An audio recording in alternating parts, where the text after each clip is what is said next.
help me reach 2,000 subscribers. I appreciate every single one of you. I never imagined a marriage could quietly shrink until it barely resembled what it once was, but ours didn't shatter all at once. It dimmed little by little, like a candle no one bothered to snuff out. My name is Rowan, and my wife, Lila, used to be the sort of person whose laughter filled a whole room. She'd slip her hand into mine without a thought, smile at me like the world wasn't as heavy as it was. Loving her used to feel easy. But over time we drifted. Two people occupying the same home, speaking politely, touching rarely, living beside each other rather than with each other. The night everything shifted wasn't dramatic. It was painfully normal, a Wednesday that should have disappeared into memory. I walked into the living room carrying 2 cups of cocoa, the little ritual we'd kept for years. Lila sat curled under a blanket, her face lit by her phone's cold glow, that glow that made her feel a few inches farther than she already was.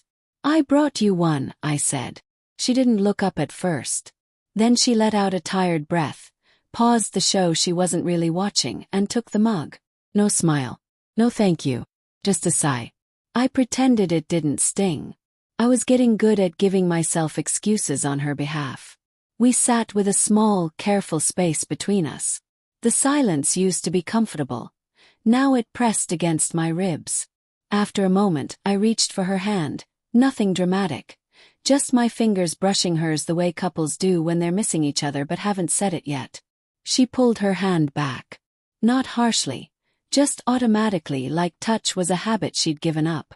Something inside my chest tightened. "Lila," I said quietly, "can we talk? Something's off." She finally looked at me, but her eyes were clouded in a way I couldn't read. "Rowan," she said with a sigh, "you want too much. Can't keep up with it. Every time you want something." "You mean affection?" "Yes."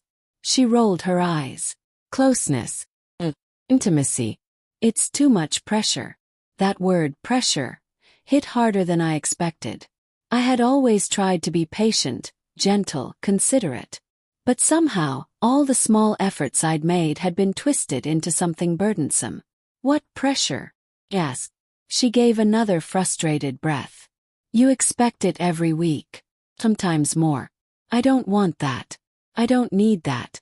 Once a month should be enough. That's all you really deserve."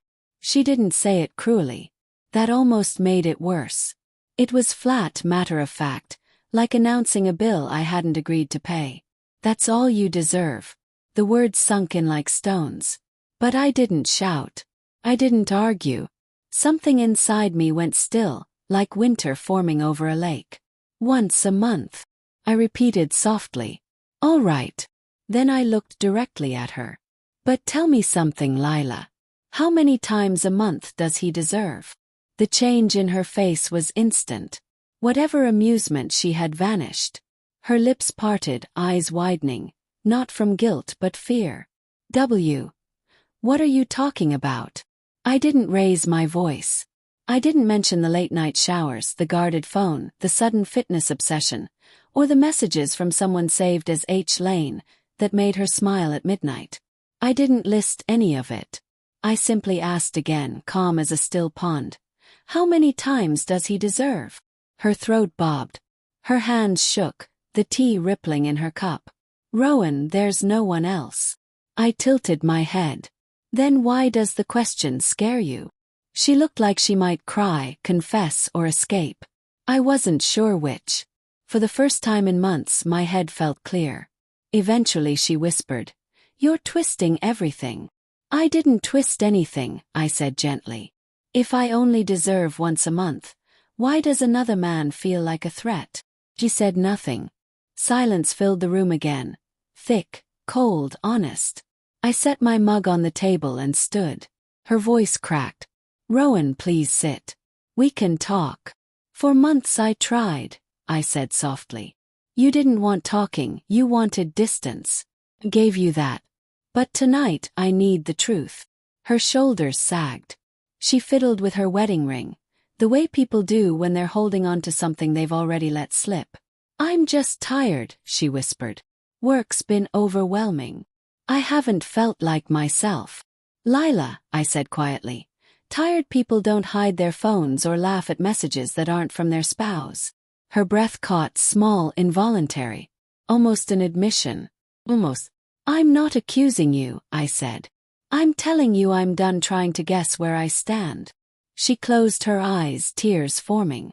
So that's it. You're leaving. No, I said. I'm not leaving. Her eyes opened, confused. But I am stepping back. Stepping back, she echoed. From chasing your attention.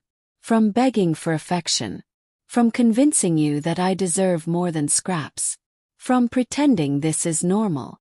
The words weren't angry, just honest. And honesty, real honesty, cuts deeper than yelling ever could. So you don't love me, she asked. I do, I said. Love isn't the issue. Respect is. She looked like the floor had shifted under her. You think I don't respect you? You don't respect what we built, I said. And maybe you don't respect yourself enough to admit what's really happening. A tear slipped down her cheek. For a moment she looked like the version of her I married. Not cold, not distant, just human. Rowan, she whispered. I don't know how we ended up like this. I do, I said softly. You stopped choosing me. And I kept choosing you anyway. She began to cry, not because she missed me, but because she finally saw the version of me who wasn't clinging, who wasn't pleading, who wasn't afraid of letting her face the truth she'd avoided. Tell me how to fix this, she begged. You can't fix something by giving the bare minimum and calling it effort, I said. She inhaled sharply, as if the truth knocked the breath from her. I never meant to give so little. That's exactly the problem, I said. The room fell into a fragile stillness. Honest stillness. I'm sleeping in the guest room tonight, I said. Not as punishment. Just space. She stood quickly, panic rising. Rowan, don't. Please. Don't go. I know, I said.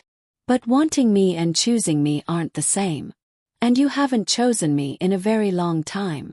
She broke then. Quiet, trembling tears, hands half raised like she wanted to reach for me but remembered too late what reaching requires. I walked toward the hallway. She didn't follow. She didn't call my name. She just stood there, crying into her palms, realizing what I'd known for months. Love doesn't disappear overnight. But respect does. And once respect is gone, you can love someone deeply and still walk away with your dignity intact. When I closed the guest room door, I felt something unfamiliar. Clarity. Clean, sharp, undeniable. Deserve was never about frequency. It was about reciprocity. And I would never again accept once a month from someone who offered someone else far more.